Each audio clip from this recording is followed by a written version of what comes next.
My next patron question is from Joshua, who wants to know what I think of a time when a beloved actor played much darker characters. In 2002, Robin Williams went against type and tried his hand at villainous roles, with Death to Smoochy, Insomnia, and 1 Hour Photo. I certainly applaud him for giving his dark side a try. I also think that, overall, he did a good job playing those characters, and the 3 films as a whole were interesting. At the same time, however, I'll always have a preference for him in nice guy parts, and I get the impression that most people will probably feel the same way. I'm wondering what you think of Robin Williams' villainous roles, along with the 3 films as a whole. Robin Williams is certainly an actor who proved versatile. Most people remember him for his manic comedic style, but I think he proved just as good in dramas. I think he was good in all 3 of the movies Joshua mentioned, and what's impressive is, despite likely filming them close together, he did not play those villains the same way. All of them were distinct, and that was reflected in Williams' performances. Of these performances and movies, I would rank 1 Hour Photo the highest. Williams plays a photograph developer at a Walmart-type store who takes a particular interest in one family. He stalks and starts piecing their lives together through the photos they bring in. As the movie goes on, he gets more obsessive, and it's incredibly unnerving, as he seems ready to snap at any moment. You also start getting scared for this family and what he might potentially do.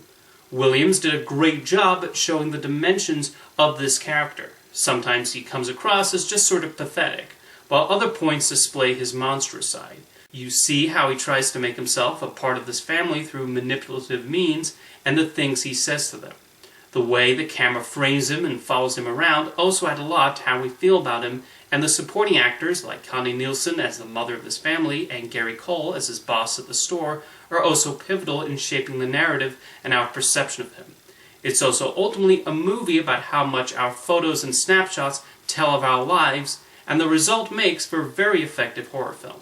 Insomnia was another impressive villain turn from Williams, mainly because it's not an antagonist played with any obvious tics. It's a very subtle performance, and the way Williams taunts Al Pacino's detective shows how diabolical his character is. The movie does not play like your typical mystery story, mainly because Pacino is having trouble sleeping, and that has a major effect on him as the plot goes on. Insomnia was actually Christopher Nolan's first studio film, and made for seamless leap from directing indies, before he then went off to make a Batman movie.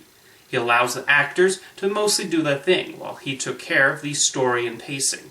It's a solid crime movie, and Williams certainly proved to be a highlight, nicely going toe-to-toe with Pacino.